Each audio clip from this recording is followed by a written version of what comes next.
Selamat pagi, jumpa lagi sama aku Mimin di acara terbarunya Puskesmas Pakai Saji, yaitu podcast Rumpi Sehat bersama dengan pakar kesehatan. Kali ini aku udah mendatangkan 3 pakar kesehatan dengan tema yang berbeda-beda. Yang pertama temanya stunting, lalu ada tema tentang ANCT, lalu juga ada imunisasi. Kita perkenalan dulu nih. Yang pertama ini dari stunting. Kita nanti langsung sama ahli gizi kita. Namanya? Nama saya Devi Rahma Putri ya. Sebagai apa ini? Saya sebagai ahli gizi di Puskesmas Pakai Saji Kabupaten Malang. Oke, nanti Mbak Devi ini akan membahas tuntas tentang stunting itu apa sih gitu. Terus selanjutnya ini kita akan membahas tentang ANCT dengan pakarnya dari dokter. Halo, saya Dr. Konita. Saya dokter umum di Puskesmas Pakai Saji. Sehari-hari saya prakteknya di Poli KIA. Jadi yang menangani ibu hamil sama anak-anak. Oke, nanti kita akan bahas tuntas apa sih ANCT itu. Terus kita juga ada pakarnya nih, ahlinya imunisasi. Bisa diperkenalkan dengan Mbak atau Ibu ini ya? Iya, Mbak Bu. Ya, oh Mbak Bu ya. Nama saya Linanda, saya koordinator imunisasi Puskesmas Pakai Saji. Oke, ini kan gini, di halayak ramai, di masyarakat tuh umum sudah sangat santer ya. Apa sih stunting itu udah terkenal banget gitu. Kadang orang-orang persepsinya stunting itu apa ya, terus ANCT, aduh apalagi nih bahasa ANCT itu apa ya, sama imunisasi. Anak saya nggak mau imunisasi, takut panas kayak gitu. Nanti kita bahas secara tuntas ya. Kita yang mulai yang pertama itu imunisasi dulu aja ya. Mbak Bu berarti ya ini. Mbak Bu Nanda. Iya. Imunisasi itu apa sih sebenarnya? Sebenarnya imunisasi itu adalah memasukkan vaksin ke dalam tubuh, fungsinya buat mencapai kekebalan terhadap penyakit tertentu. Jadi seperti yang diketahui tentang PD3I, jadi penyakit yang dapat dicegah dengan imunisasi. Contohnya TBC, campak, polio, terus difteri, pertusis seperti itu. Terus bahaya nggak sih? Kan soalnya tuh di halayak ramai tuh gini, aku nggak mau anakku diimunisasi nanti panas, nggak mau nanti aduh gini. Itu bahaya nggak sih sebenarnya imunisasi itu Bu? Enggak, kalau imunisasi itu enggak bahaya. Sebenarnya imunisasi itu bagus buat tubuh kita ya, buat anak-anak kita. Kalau panas itu memang efek samping dari imunisasi, tidak bisa dikesampingkan. Cuma kalau panas itu reaksi wajar dan kita harus segera menanginnya gitu. Pokoknya kita tidak boleh panik, jangan panik. Kalau panas minum obat. Terus kalau misalkan ada reaksi berlebih bisa koordinasi atau lapor ke bidan desanya, nanti akan ada penanganan lebih lanjut gitu. Oke. Pokok intinya gak boleh panik, tetap tenang. Kalau misalkan nih ya, aku nggak mau vaksin, nanti anakku panas. Dampaknya itu apa sih kalau aku nggak mau vaksin? Dampaknya kan namanya vaksin itu kan virus atau bakteri yang dimatikan atau dilemahkan gitu ya. Terus nanti kan itu kalau imunisasi berarti kita memasukkan vaksin ke dalam tubuh kan. Kalau anak tidak vaksin berarti memang lebih rentan dari anak yang sudah divaksin. Jadi rentan tertular penyakit menular ya, seperti yang itu tadi PD3I itu tadi gitu. Jadi lebih bahaya ya kalau Bu nggak vaksin ya. Jadi vaksin ibu-ibu ya. Panasnya sehari tapi dampaknya sampai selama-lamanya. Iya gitu betul. Ya. Jadi ibu-ibu jangan lupa datang ke Posyandu. Oke. Imunisasi buat bayi. Imunisasi itu untuk umur berapa aja sih Bu? Imunisasi itu banyak macamnya sebenarnya. Kalau yang imunisasi lengkap itu usia 0 sampai 11 bulan. Nanti tiap bulannya itu ada jenis imunisasi yang bisa diberikan. Kemudian bentar. Gratis nggak? Gratis dong. Bisa langsung datang ke Posyandu ya, Bapak Ibu. Tuh kan enak ya. Berarti imunisasi itu udah di-cover kan sama pemerintah, jadi udah gratis. Terus nanti kalau misalkan panas nih bisa berobat ke puskesmas juga gratis kan? Gratis. Alhamdulillah. Jadi ikutnya di Posyandu ya? Di Posyandu. Oke, di sini kemarin tuh kita kan udah nge-share nih informasinya di Instagram. Ada muncul pertanyaan dari netizen. Pertanyaan gini, sekarang kan lagi musimnya yang vaksinasi terbaru rotavirus. Ya, rotavirus itu kan agak mahal ya Bu, ya mahal sih ya gitu ya kan. Rotavirus ini juga baru, program pemerintah baru dan untuk kelahiran bayi-bayi dengan batas kelahiran tertentu ya, Mungkin bisa dijelaskan sih imunisasi rotavirus ini targetnya buat siapa, terus dia gratis apa enggak, tempat pelaksananya di mana? Oh iya, untuk untuk vaksin rotavirus. Jadi vaksin rotavirus ini tujuannya untuk mencegah penyakit diare berat gitu ya. Karena sekarang kan memang anak-anak rentan sekali terkena diare. Diare yang parah berat bisa menyebabkan kematian atau lebih tepatnya bisa menyebabkan stunting. Nanti biar dijelaskan. Oke, ternyata berhubungan ya sama berhubungan. stunting. Berhubungan Lah, sekali. untuk program dari pemerintah untuk rotavirus ini per tanggal 15 Agustus kemarin sudah bisa didapatkan di posyandu terdekat nggih Ibu-ibu. Jadi rotavirus ini sesuai dengan edaran dari Kemenkes start dimulai pada bayi usia kelahiran 16 Mei 2023. Jadi nanti rotavirus ada 3 macam. Rotavirus 1, 2, 3, usia 2, 3, 4 bulan, maksimal diberikan pada usia 6 bulan lebih 29 hari gitu. Kalau anak saya lahirnya tanggal 15 Mei.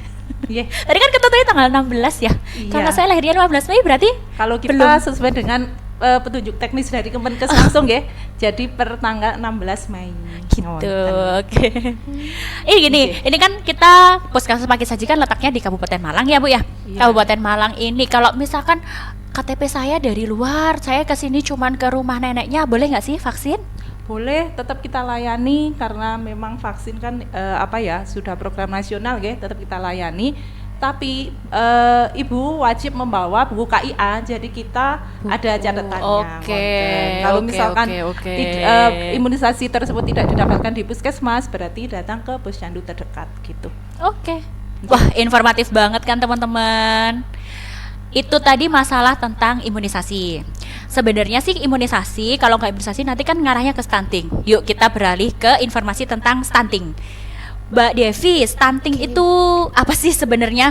Di halayak ramai itu kan lagi, aku takut anakku stunting gitu. Banyak mungkin yang persepsi stuntingnya tuh beda sama pengertian aslinya gitu ya. Oke, stunting itu adalah kondisi di mana anak ini mengalami suatu gangguan gizi kronis. Jadi gangguan gizi kronis ini dimulai dari dalam kandungan pada Dari saat hamil. 1000 hari pertama kehidupannya. Jadi dari mulai dia dikandung sampai dia berusia 2 tahun. Yang akan berimbas pada pertumbuhan tinggi badannya menurut umurnya gitu. Jadi kalau dia tidak mengalami gangguan gizi kronik, tidak pada 1000 HPK-nya, berarti bukan stunting itu namanya gitu. Oke. Jadi misalkan nih anakku stunting gitu, anak dia stunting udah didiagnosa sama DSA, seberapa bahayanya sih stunting itu? Stunting ini kalau didiamkan atau tidak ditangani dengan cepat ya, dia bisa merembet ke kecerdasan kognitifnya, bisa merembet ke PTM, bisa terkena penyakit yang tidak menular, masa mudanya nanti bisa banyak masalah. Pokoknya stunting ini aslinya dia itu membicarakan tentang SDM ke depannya gitu. Jadi tidak hanya saat ini tetapi imbasnya untuk bertahun-tahun kemudian ketika dia memulai kehidupannya gitu. Oke. Berat ya ngomongin Berat masa sekali. depan gitu ya berarti Masa ya depan, ini ya.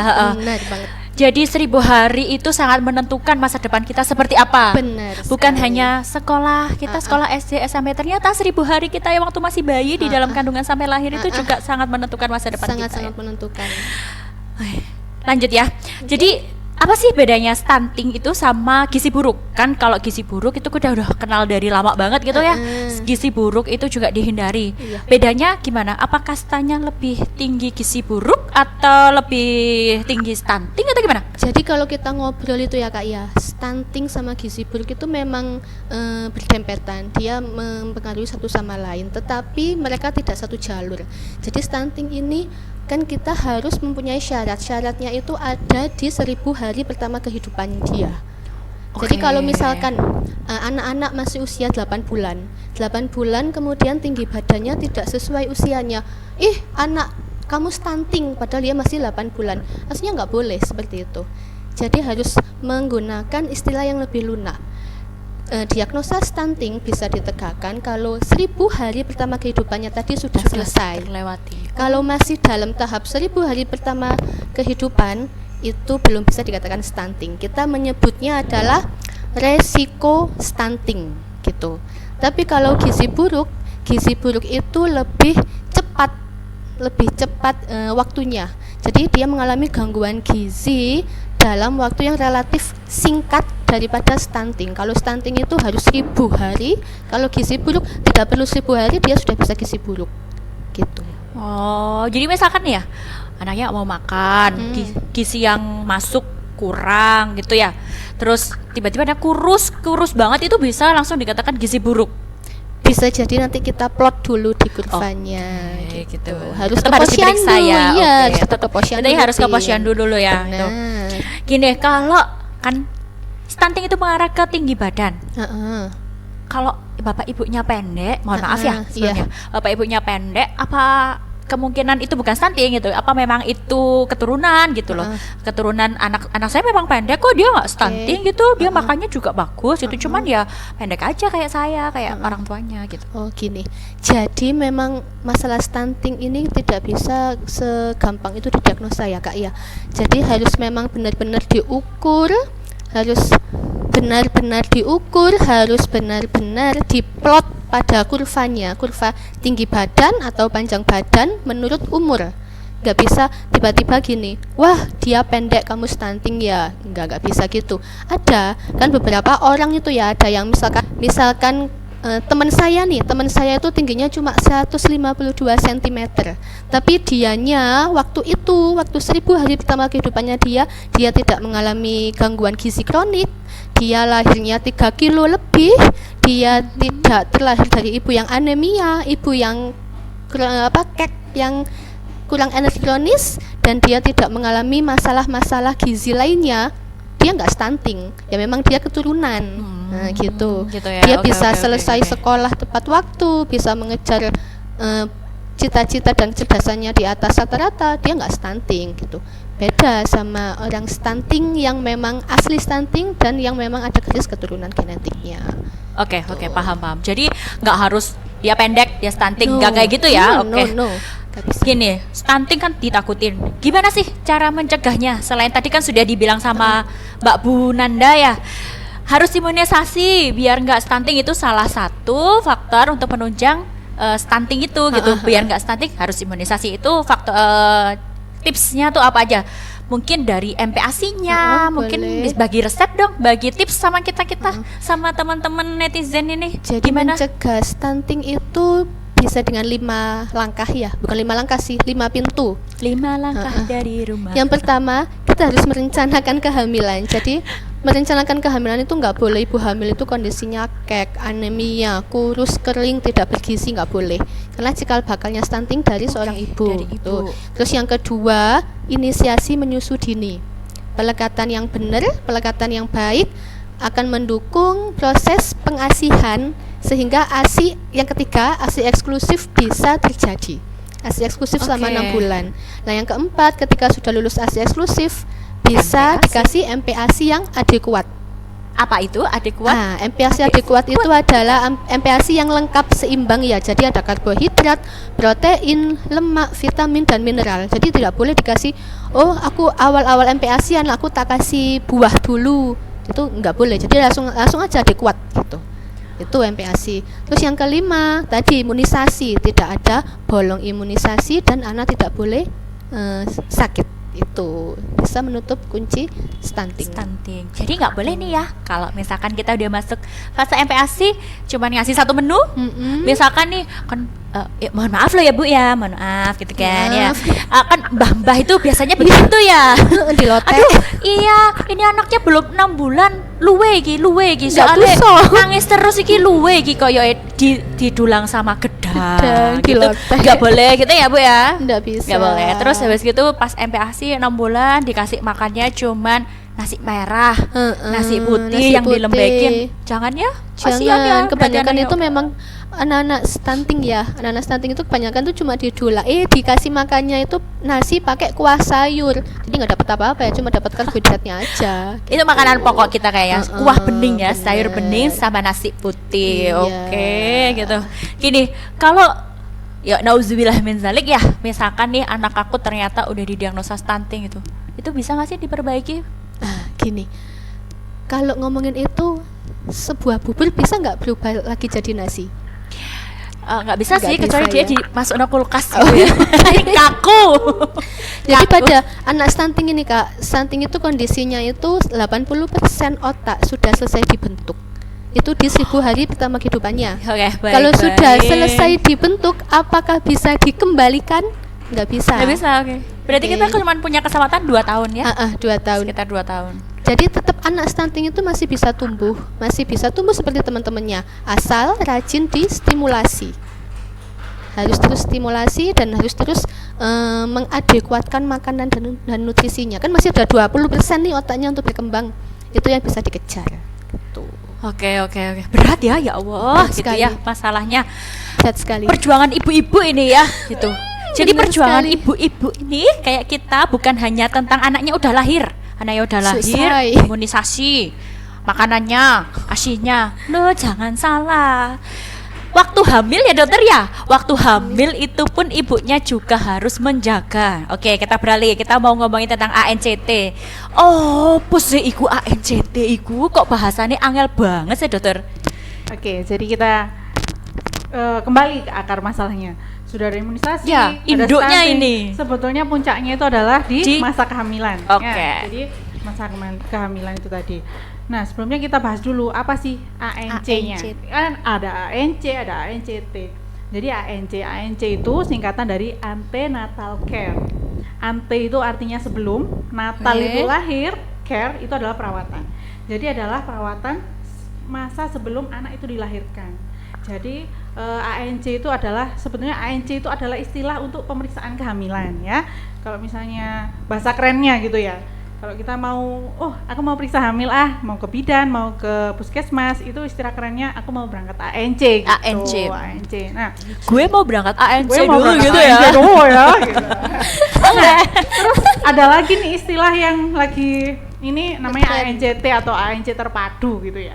Apa bedanya sama ANC biasa? Jadi kalau namanya aja udah terpadu ya.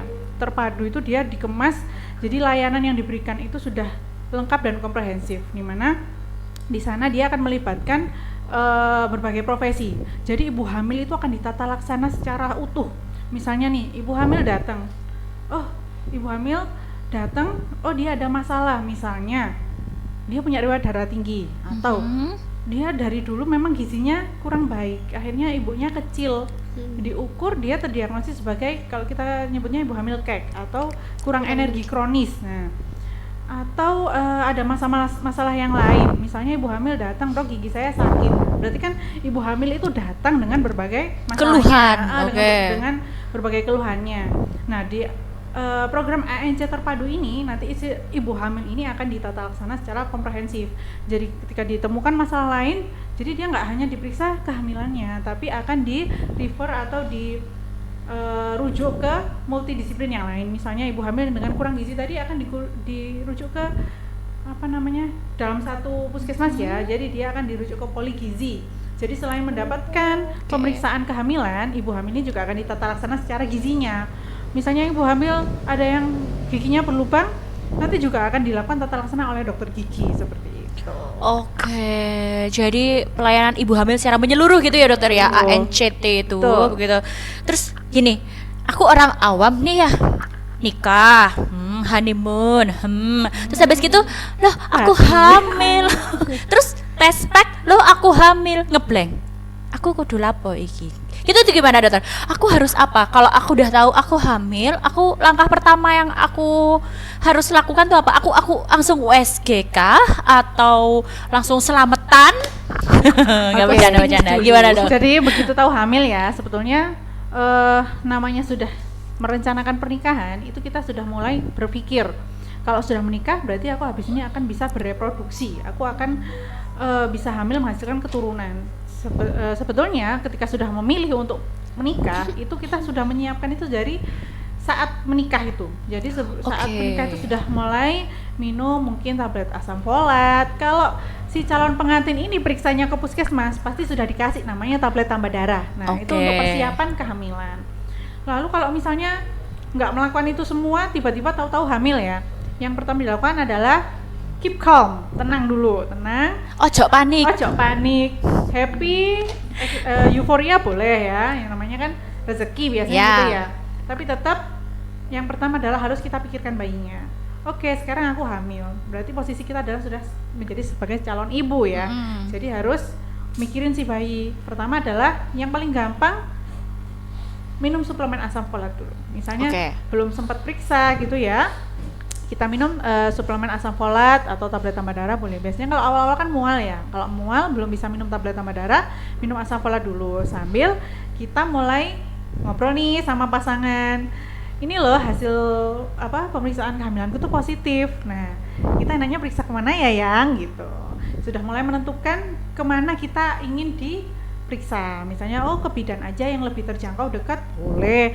Oh, rumahku dekat puskesmas, ya udah ke puskesmas. Oh, suamiku kerja di rumah sakit, terus aku kepingin ANC-nya di rumah sakit boleh, silakan. Karena ANC ini bisa dilakukan dimanapun, bisa di semua fasilitas kesehatan, puskesmas, klinik, rumah sakit itu juga bisa. Gitu. Nah, setelah itu periksa ya, tentunya harus periksa. Untuk apa diperiksa? Untuk menentukan usia kehamilan itu kan penting. Ini sebetulnya udah berapa usia kehamilannya gitu. Terus untuk ngecek ini beneran hamil apa enggak. Oke. Apa cuman bohongan gitu kan ya. Jadi kalau aku udah nih, aku hamil. Oke, aku mau periksa ke puskesmas aja wes. Pemeriksaan apa aja yang aku dapat, dokter? Oke, kalau sudah memutuskan periksa, nanti kan akan dilakukan ANC itu tadi ya. Nah, jadi untuk pemeriksaan ANC ini nanti akan mendapatkan namanya 10T. Nah, 10T banyak nih. yo. Jadi kalau triliun periksa, uang lah itu. Sorry, 10T. Bukan. Mau. Jadi kalau periksa itu dapatnya 10T ya, bukan 10 triliun. Jadi apa aja 10T itu? Mulai pertama timbang dan ukur tinggi badan. Jadi ibu hamil itu nanti akan diukur berat badan sama tinggi badannya, karena berat badannya nanti akan dimonitor. Misalnya datang dengan keadaan kurus kurang gizi atau datang dengan keadaan obesitas atau kelebihan berat badan, itu nanti kenaikan berat badannya dimonitor dan itu berbeda. Batasnya itu loh, batas kenaikannya akan berbeda. Tinggi badan, berat badan. Yang kedua tekanan darah. Karena ibu hamil wajib hukumnya diukur tekanan darah untuk memantau apakah ada darah tinggi dalam kehamilan atau sebelumnya punya riwayat darah tinggi. Itu akan berpengaruh sama perkembangan janinnya nanti. Habis tinggi badan, kemudian kita tentukan status gizi. Biasanya yang paling gampang dari tinggi berat badan tadi sama diukur namanya lila, lingkar lengan atas. Nah, itu nanti dimeterin gini di bagian lingkar lengan sini. Nah, kalau lingkar lengannya itu kurang dari 2-3,5 cm, nah itu biasanya dikatakan kurang, gizinya kurang gitu. Nah, udah digitukan, terus kemudian diperiksa lagi. Periksa namanya TFU, tinggi fundus uteri. Jadi perutnya nanti akan diperiksa, dipalpasi untuk menentukan. Nah, kalau sekarang kan sudah canggih ya, ada USG. Kalau dulu sebelum ada USG, tinggi fundus uteri ini untuk memprediksi usia kehamilannya berapa. Karena ada ukurannya, tinggi fundusnya segini, berarti dia ukurannya segini. Udah sesuai belum gitu? Dibandingkan sama men terakhirnya, sesuai nggak perkembangan atau pertumbuhannya itu. Tuh. Setelah itu diukur tinggi fundus uteri 5T. Berikutnya tablet tambah darah. Nah, selama hamil itu harus minum tablet tambah darah minimal 90 hari ya, 3 bulan berturut untuk menjaga biar HB-nya bagus. Habis tablet tambah darah, oh iya, kita juga akan di screening juga ibu hamil itu namanya screening tetanus. Nah, kenapa sih kok di screening tetanus? Karena untuk menghindari terjadinya tetanus toksoid atau kejang pada bayi baru lahir. Itu akibat penggunaan alat-alat yang kurang steril. Untuk menjaga itu, biasanya ibu hamil akan ditanya sebelumnya sudah pernah imunisasi TT atau enggak, atau usianya misalnya sudah lebih dari 35 nih, berarti butuh TT ulangan gitu. Jadi akan di screening saat pemeriksaan kehamilan atau ANC. Lalu T yang berikutnya apa? Tes laboratorium dan USG. Nah, tes laboratorium ini dilakukan 2 kali selama kehamilan. Biasanya di awal itu diperiksa lengkap mulai dari HB, kemudian gula darah atau gula urin itu ya, lewat urin, kemudian protein urin, kemudian juga tes-tes biasanya kita bilangnya itu triple eliminasi. Triple eliminasi ini untuk mengecek infeksi-infeksi menular yang berbahaya pada kehamilan seperti HIV, hepatitis, terus satunya sifilis. Ini biasanya yang 3 ini yang diperiksa. Kalau misalnya ditemukan di situ 3 penyakit ini kan juga yang berpotensi membuat kelainan pada janin ya. Nah, jadi ketika kita deteksi dan ditemukan itu bisa mendapat tata laksana lebih cepat gitu. Kemudian pemeriksaan USG. Pemeriksaan USG dilakukan selama 2 kali selama kehamilan gitu ya. Terus T yang berikutnya apa nih? Temu wicara. Nah, setelah diperiksa di lab, di USG, nah kita akan ada sesi temu wicara atau konsultasi dengan dokter. Nanti setelah kita lihat, habis diperiksa, dokter akan menentukan, oh ini butuh dirujuk ke lintas profesi apa, oh ini butuh ke gizi, oh ini butuh ke dokter gigi, oh ini butuh apa, atau misalnya ternyata ditemukan dia ada penyakit tertentu, oh berarti dia harus dirujuk ke dokter spesialis. Di situ temu wicara. Lalu yang T yang terakhir adalah tata laksana kasus. Jadi itu tadi ya, kalau misalnya ditemukan komplikasi dalam kehamilan, misalnya ada hipertensi atau kehamilan kembar atau pokoknya ada penyulit kehamilan, itu nanti akan kita rujuk ke dokter spesialis. Harapannya nanti tumbuh kembang janinnya bisa maksimal dan ibu dan anaknya bisa selamat. Oke. Panjang ya. Panjang banget ya gitu ya. Panjang kali lebar. Dari A sampai Z. Udah diringkas nih, udah diringkas. Saya sih nyiramnya pokok ke puskesmas aja gitu kan ya.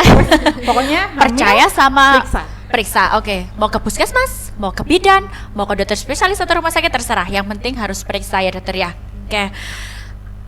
Gratis gak sih dok itu? Kan kebanyakan itu gitu ya. Aduh aku wedi nek puskesmas kok bayar gitu-gitu.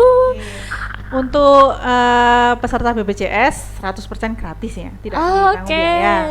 Untuk pasien umum nanti kita lihat dulu nih, misalnya kalau memang pemeriksaannya itu sudah, maksudnya memang sesuai indikasi, itu biasanya ya kita gratiskan kalau di puskesmas. Tapi kalau misalnya kadang kan pasien ada ya, dok aku kepingin USG-nya setiap bulan ya. Kalau ada pemeriksaan tertentu yang di luar indikasi itu biasanya ya ada biaya tapi sesuai dengan perda, tarif perda. Oke. Menyesuaikan berarti ya dokter ya. Tapi itu tadi tentang yang di puskesmas ya. Kita nggak tahu kalau yang di bidan atau di rumah sakit ya. Okay. Kalau mau USG di puskesmas pakai saji berarti bisa. Bisa dong. Bisa dong. Kita bisa USG. Jadi gini, ANC ini standar yang terbaru adalah 6 kali pemeriksaan. 1 kali pada trimester 1, 2 kali pada trimester 2, dan 3 kali pada trimester 3. Nah, kapan sih waktunya USG? Gitu kan mesti bertanya-tanya, apakah setiap bulan saya harus datang untuk USG? Mau setiap bulan sebetulnya ya boleh. Cuma yang paling wajib itu adalah 2 kali selama masa kehamilan. Jadi ibu hamil itu 2 kali harus ketemu dokter, wajib hukumnya. Kalaupun mau periksa rutinnya ke bidan, itu 2 kali harus ketemu dokter. Di trimester 1 sama di trimester 3. Fungsinya apa?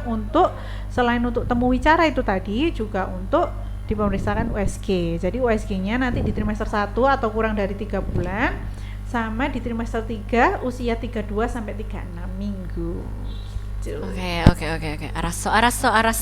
Berat ya Bu ya? Berat ya Bu ya.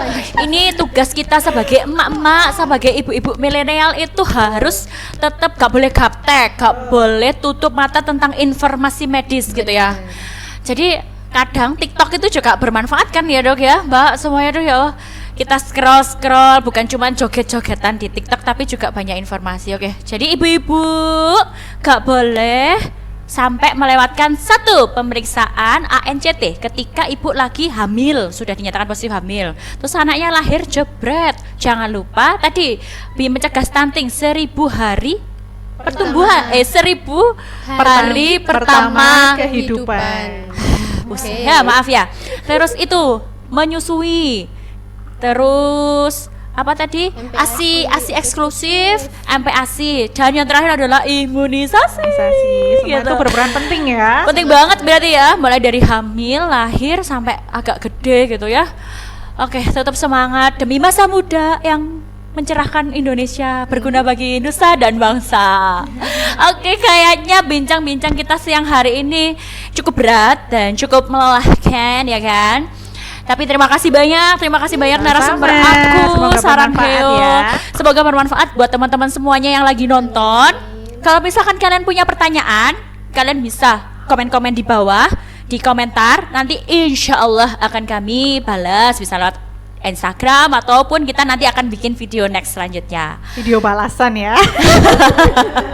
Tapi jangan pernah bosan sama Mimin loh ya, oke? Karena Mimin akan hadir nanti di episode kedua, ada bahasan tema yang lebih ciamik, lebih daripada yang ini. Kayak terima kasih teman-teman, sampai jumpa di episode kedua.